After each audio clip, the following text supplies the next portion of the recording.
When I was pastor at Hendersonville United Methodist Church, I had the joy of getting to know Stan Lomas and Mary Jane. They moved to Middle Tennessee from New York, where he had been an advertising executive for many years. Stan, I came to know, he was very, very quiet, very, very quiet. Stan became an extraordinary painter after retirement. He took art courses and could really do beautiful watercolor, and I've got several of his prints. But what he was known for, I discovered as he finally began to tell us a little bit about his past. He was one of the first advertisers to use celebrities, movie stars and sports figures, to do advertisements. He also, and this is what I want to draw from his past for this morning's sermon. He was the one that coined the phrase for Bell Telephone, reach out and touch someone. Now, he added far away because at that time, Bell Telephone was trying to convince people to use more distance, long distance calling, because you may remember before cell phones, there was an extra charge and people were a bit reticent to call long distance, and they were trying to make people feel a little more inspired, motivated to call long. Anyway, he actually used his family members and a next door neighbor, did a very primitive, and he showed us a very primitive film strip on how that phrase might in fact be done in a TV advertisement. Now, why did that connect with people? Reach out and touch someone. I believe it's because deep down in our being, God made us for touch. To touch and to be touched. There's something inside of us, basic. And we know that from research. You know you've read about the studies of baby monkeys, denied touch, they die. You know the studies of infants, denied touch. It's been concluded that human babies need touch as much as they need vitamins, minerals, and protein in order to thrive, in order to live. There's something, and we Christians believe that. We believe that God made our bodies, God put skin on us, and there's something about being created in the image of God that Jesus shows us in the flesh that makes one of our habits as Christians being that of touching. Now, I'll be the first to reinforce the whole notion of bad touching, wrong touching, abusive touching, harmful touching. It's the whole safe sanctuary practices that our denomination and our local church have in place. But that doesn't mean we stop touching altogether.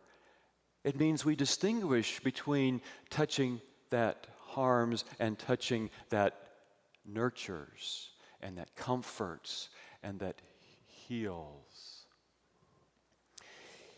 Increasingly, it's being appreciated that our bodies have memories.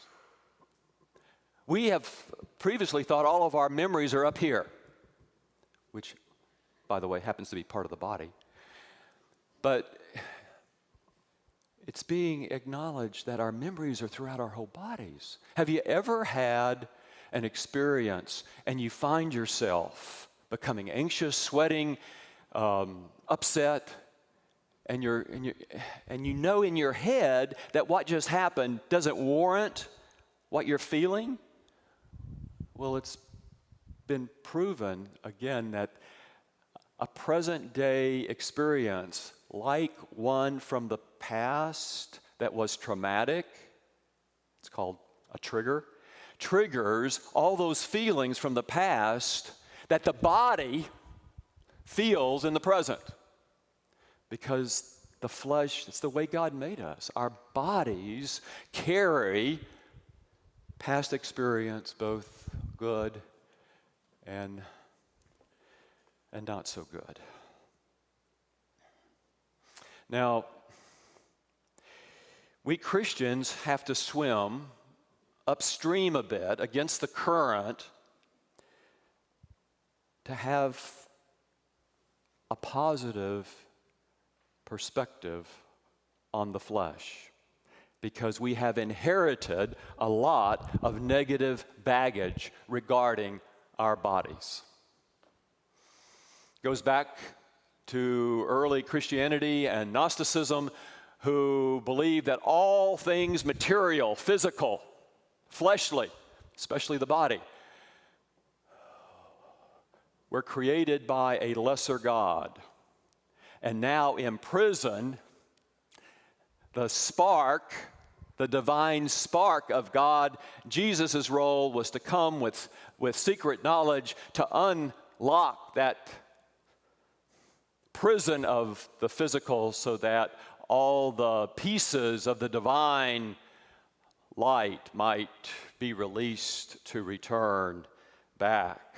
And so all things created, all flesh, all things material were viewed as evil. The church resisted that heresy, although it kind of permeates still. And the Greeks didn't help us a whole lot. Their philosophy was that there is a division between body and soul. And so we get the notion from them that when the body dies and decomposes, the life essence or the soul is released. And then the Puritans kind of added on. The Puritans believed that a chapel, a worship space, should have nothing in it but a lectern for an hour and a half sermon, lecture. No stained glass windows, no instrumental music, nothing that would stimulate the senses. Because feelings, emotions were suspect. They couldn't be relied upon to tell the truth. And out of that comes the kind of the extreme caricature that many of us grew up on that said, if it feels good, it must be a sin. Because the body, the flesh, was held in suspect.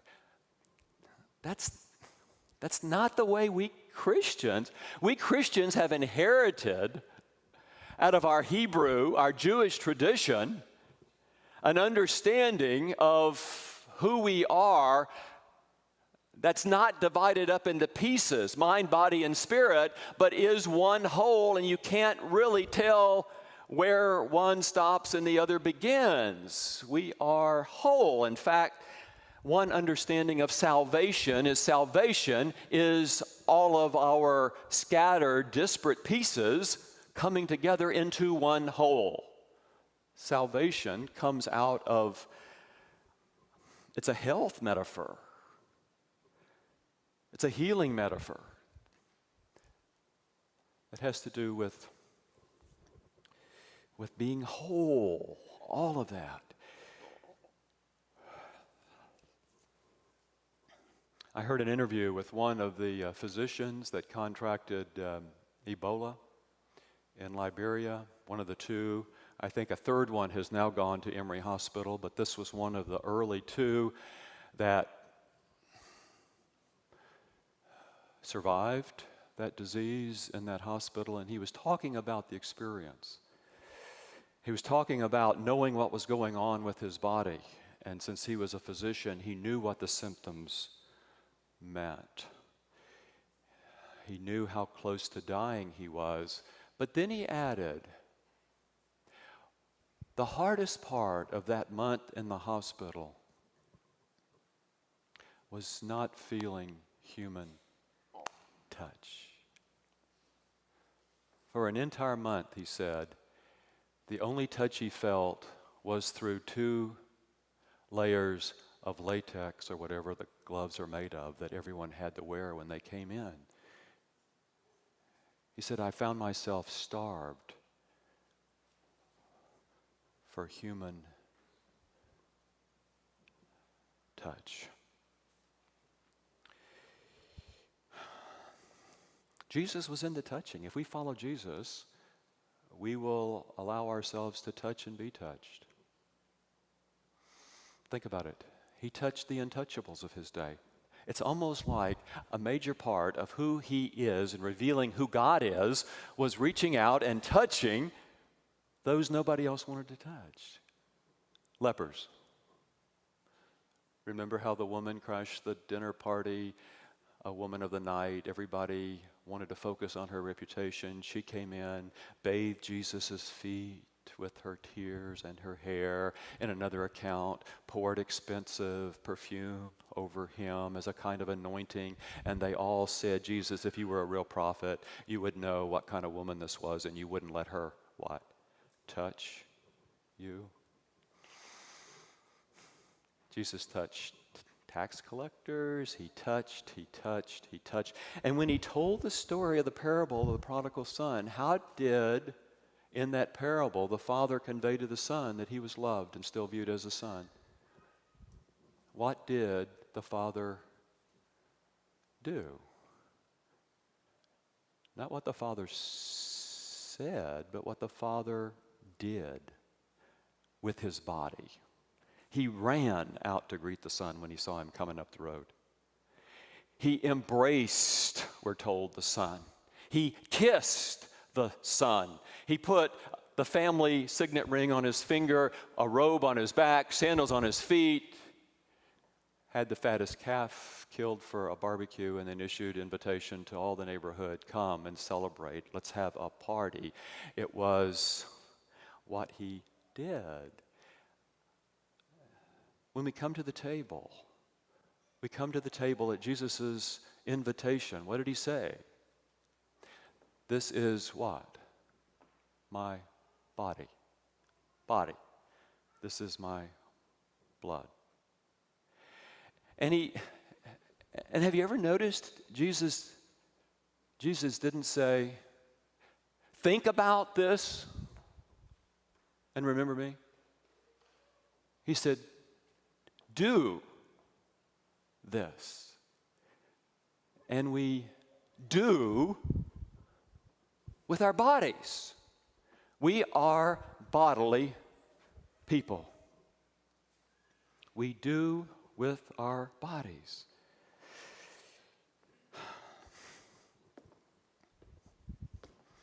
When Jesus was resurrected, we can't explain it, but he was recognized by the kind of body there is in the next life after this one. And when we say the Apostles' Creed, what do we say? We don't say that we believe in the immortality of the soul. What do we say?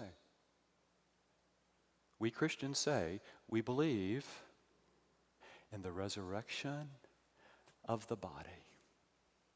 And when the Apostle Paul was asked about what kind of body will we have in the next life, Paul simply said, I don't know, but God has a way of giving everything a body appropriate for its life situation.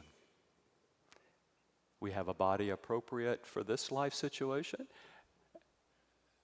and we'll be given a body appropriate for the next.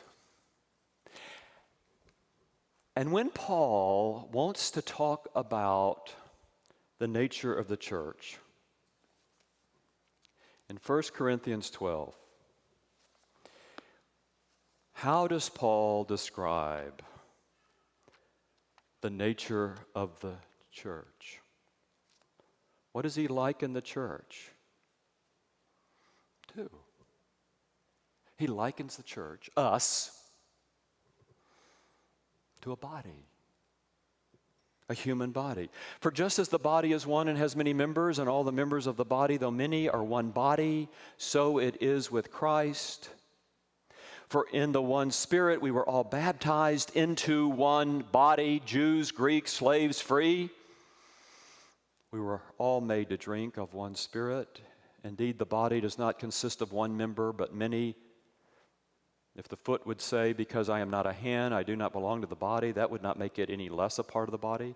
And if the ear would say, because I am not an eye, I do not belong to the body, that would not make it any less a part of the body.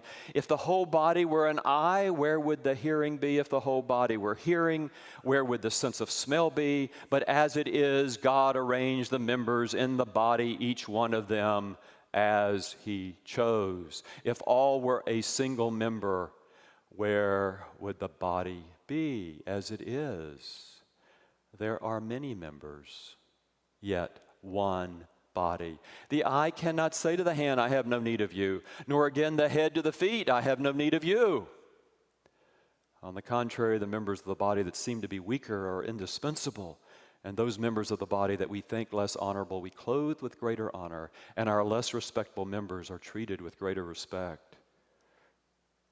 But God has so arranged the body, giving the greater honor to the inferior member, that there may be no dissension within the body, but the members may have the same care for one another. If one member suffers, all suffer together with it.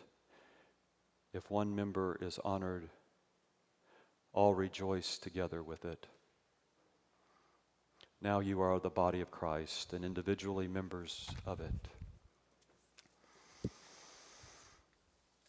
You've been receiving an opportunity to declare what you feel called, motivated, inspired to do. Connect with God, with others in service. All the things that are listed here are parts of our body as a local church. I invite you to consider, if you aren't already serving in some way or being active as part of the body, to do so. Our lay leadership committee will be meeting in a few weeks to tend to the needs of the body for the next year.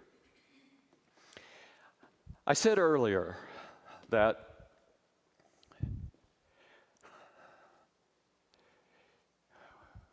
we can't separate the mind from the body, because the body speaks a language that isn't logical, isn't rational, isn't full of answers, doesn't have explanations for everything. Yesterday evening, I drove up to Sanderson Funeral Home in Carthage to see Pat and Sandy Cannon. Sandy and Pat have I understand, a custom of sitting close to the Bazzadolas.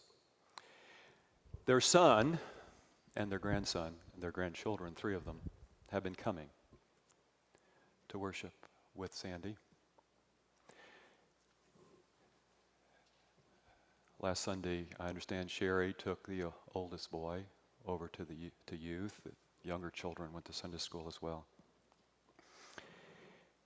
Chris took his life on Wednesday.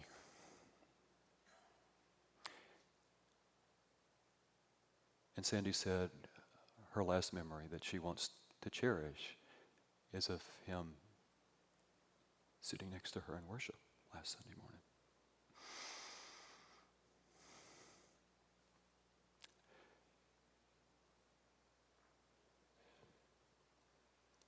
She asked me why. And all I could do was hold her, hug her. I had no answers. The only thing I could say was with my body, was with my hug.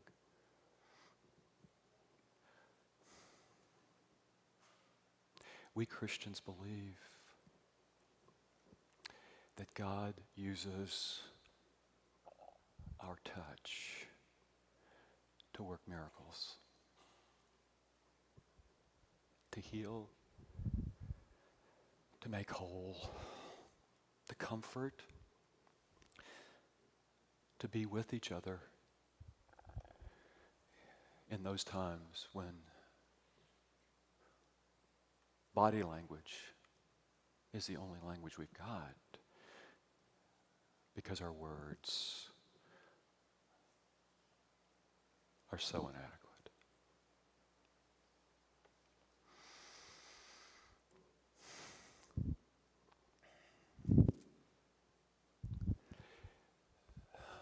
Some of us are old enough to remember a Diana Ross song when she left the Supremes and went out on her own. This was one of her singles, early singles, that became a big hit. Reach out and touch somebody's hand. Make this world a better place if you can.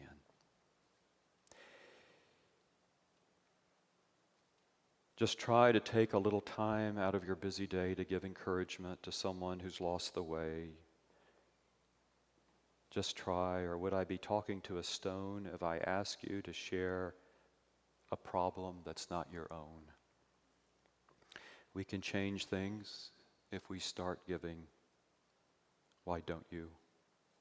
If you see an old friend on the street and he's down, remember, his shoes could fit your feet. Try a little kindness and you'll see it's something that comes very naturally. Reach out and touch somebody's hand. Make this world a better place if you can.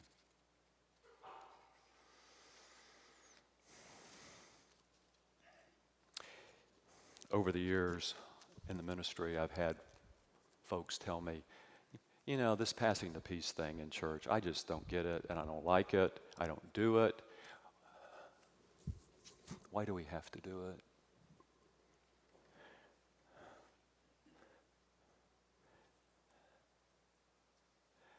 You know what my answer is? Because Jesus did it, and we follow him.